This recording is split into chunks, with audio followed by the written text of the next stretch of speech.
আসসালামু আলাইকুম বন্ধুরা, আশা করি সবাই সুস্থ আছেন। বন্ধুরা, স্ক্রিনে বর্তমানে আপনারা যে জাহাজটির দৃশ্য দেখছেন, এই জাহাজটির নাম হলো দ্য ইয়াং ই হাই। আনুষ্ঠানিকভাবে চীনের একটি বেসামরিক মহাসাগরীয় গবেষণা এবং জরিপ জাহাজ বলা হলেও ভারত এবং যুক্তরাষ্ট্রের সামরিক প্রতিরক্ষা বিশ্লেষকরা এটিকে মূলত দৈত্য ব্যবহারের বা ডুয়েল ইউএজের যে গুপ্তচর জাহাজ রয়েছে তা হিসাবে অভিহিত করেছেন। এই জাহাজটি সরাসরি কোনো সমরাস্ত্র যেমন মিসাইল বা কামান ব্যবহার না করেও এর আধুনিক ইন্টেলিজেন্স বা গোয়েন্দা সক্ষমতা দিয়ে পুরো যুদ্ধের দিক পরিবর্তন করে দিতে পারে। যুক্তরাষ্ট্রের গোয়েন্দা সংস্থা এবং আন্তর্জাতিক বিভিন্ন সংবাদ মাধ্যমের তথ্য অনুসারে চীন সরকার ইরানকে যুদ্ধক্ষেত্রে সরাসরি সহযোগিতা করার জন্য এই জাহাজটিকে বর্তমানে ইরান উপকূলের অদূরে যে আরব সাগর রয়েছে সেখানে প্রেরণ করেছে এবং জাহাজটি বর্তমানে সেখানে অবস্থান করছে। নিশ্চয়ই দেখতে পারছেন, এই জাহাজটির বিরুদ্ধে অভিযোগ হলো যে এই জাহাজটি সরাসরি যুক্তরাষ্ট্রের যে বিমানবাহী রণতরী রয়েছে ইউএসএস আব্রাহাম লিঙ্কন তাকে সরাসরি ট্র্যাক করছে। দেখুন, এই জাহাজটি আধুনিক সিগন্যাল ইন্টেলিজেন্সি যে গিয়ার রয়েছে তাতে সুসজ্জিত। এর মাধ্যমে এটি প্রতিপক্ষের সামরিক যোগাযোগ, মিসাইল পরীক্ষার যে টেলিমেট্রি ডেটা রয়েছে এবং রাডারের যে ফ্রিকোয়েন্সি রয়েছে সেটি শত শত কিলোমিটার দূর থেকে শনাক্ত করতে পারে। এই জাহাজটি সরাসরি সমুদ্রের তলদেশের ম্যাপিং এবং অ্যাকোস্টিক ডেটা সংগ্রহ করতে পারে। জাহাজটির যে সাব বটম প্রোফাইল এবং ম্যাগনেট্রিয়াম ব্যবহার করে সমুদ্রের গঠন বিশ্লেষণ এবং অসঙ্গতিগুলো খুব ভালোভাবে শনাক্ত করতে পারে।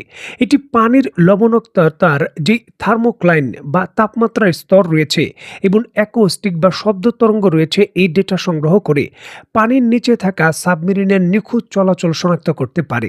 যুক্তরাষ্ট্রের যে পারমাণবিক সাবমেরিনগুলো রয়েছে, ওহাইও ক্লাসের সাবমেরিনগুলো, যেগুলো থেকে মাঝে মধ্যে ইরানের বিরুদ্ধে বিভিন্ন মিসাইল ফায়ার করা হয়, সেই সাবমেরিনগুলোর মুভমেন্ট কিন্তু নিখুঁতভাবে এটি পর্যবেক্ষণ করে সেই তথ্য ইরানের কাছে পূর্বেই পৌঁছে দিতে পারে।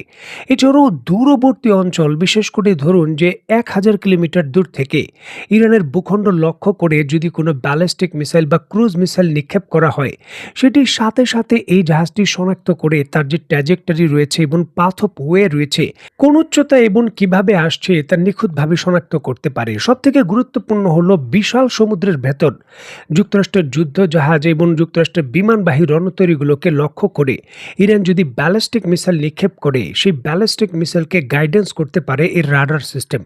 সরাসরি সমুদ্রের চলমান ধাবমান যে সকল যুদ্ধ জাহাজ এবং বিমানবাহী রণতরী রয়েছে তাকে আঘাত করার জন্য নিখুঁতভাবে গাইডেন্স প্রদান করতে পারে।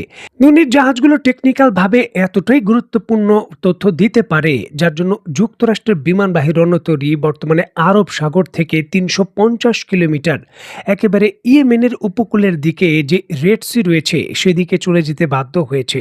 কারণ এটি গাইডেন্স সিস্টেম ইরানের যে ব্যালিস্টিক অ্যান্টিশিপ মিসাইল রয়েছে তাকে খুবই শক্তিশালীভাবে যুক্তরাষ্ট্রকে সরাসরি আঘাত করার জন্য সুযোগ করে দিতে পারে। দেখুন, এই ধরনের ভেরিয়েন্টের চীনের কয়েকটি জাহাজ রয়েছে যেটি এই অঞ্চলে ধাপে ধাপে আসে এবং যায়। মিশন শেষ করে 15-20 দিনের পর নতুন জাহাজ প্রবেশ করে। যুক্তরাষ্ট্রের অভিযোগ ছিল যে এটি সহযোগিতা করছে ইরানকে, তবে চীনের পক্ষ থেকে সরাসরি বলা হচ্ছে আন্তর্জাতিক জলসীমায় মূলত সমুদ্র পর্যবেক্ষণের জন্যই তারা জাহাজটির অবস্থান এখানে রেখেছেন।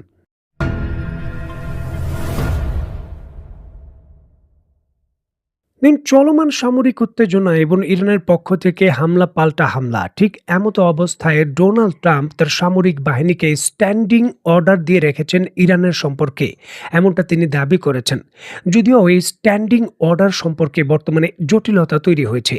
দেখুন, স্ট্যান্ডিং অর্ডার বলতে বোঝানো হয় যদি কোনো ব্যক্তি বা প্রেসিডেন্ট কোনো কারণে হামলায় নিহত হন, তাহলে কোন দেশে পারমাণবিক হামলা করবে তার নির্দেশনা পূর্বে দিয়ে যাওয়া।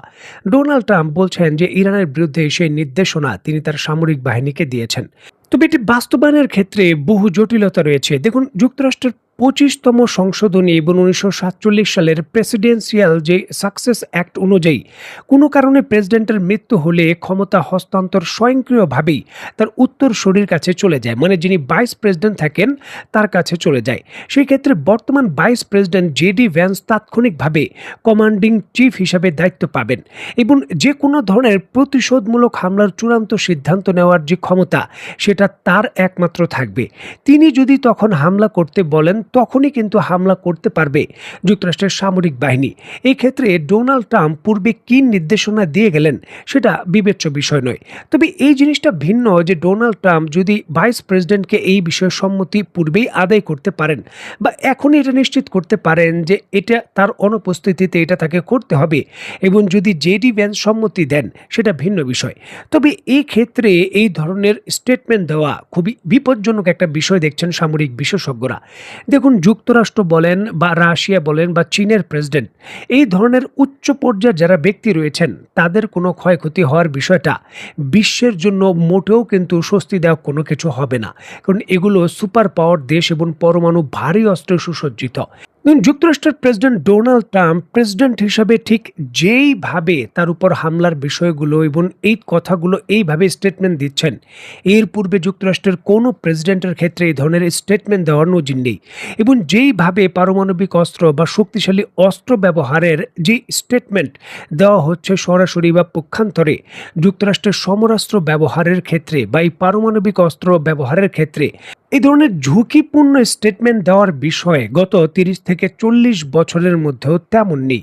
সুতরাং যুক্তরাষ্ট্রের বর্তমান প্রেসিডেন্ট ডোনাল্ড ট্রাম্পের যে পদক্ষেপ নেওয়ার ঝুঁকি এবং তিনি সর্বোচ্চ পদক্ষেপ নিতে পারেন সেই বিষয়গুলো বিশ্বের যে স্থিতিশীলতা রয়েছে সেখানে একটি নতুন সমীকরণ তৈরি করেছে।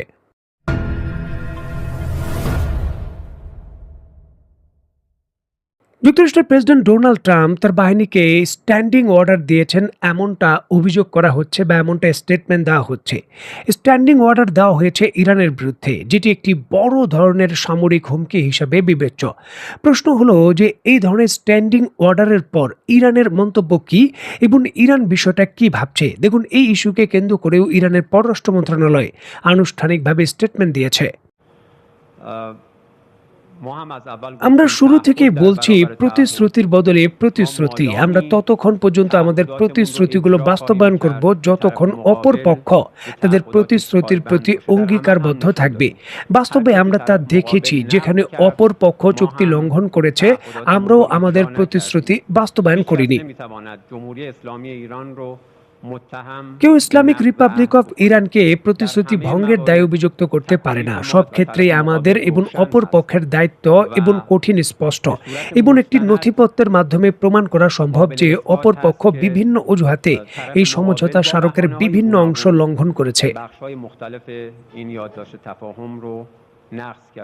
ভবিষ্যতেও এই একই পথে আমরা একইভাবে পদক্ষেপ নেব যতক্ষণ পর্যন্ত অপর পক্ষ প্রতিশ্রুতি লঙ্ঘনের এই ধারা অব্যাহত রাখবে। ইসলামিক রিপাবলিক অফ ইরানও একইভাবে তাদের উপর অর্পিত দায়িত্ব ও কর্তব্য পালন করা থেকে বিরত থাকবে। যুক্তরাষ্ট্রের অবস্থান বা যুক্তরাষ্ট্র যাই করুক না কেন, ইরান তার পাল্টা জবাব দেবে, পিছু হটবে না, এমনটাই ঘোষণা দিয়েছে ইরান। দেখার বিষয়ে এই দুই পক্ষের উত্তেজনাপূর্ণ পরিস্থিতি শেষ পর্যন্ত কোন দিকে যায় এবং আঞ্চলিক যুদ্ধক্ষেত্রের জটিলতা কতটা বাড়ে।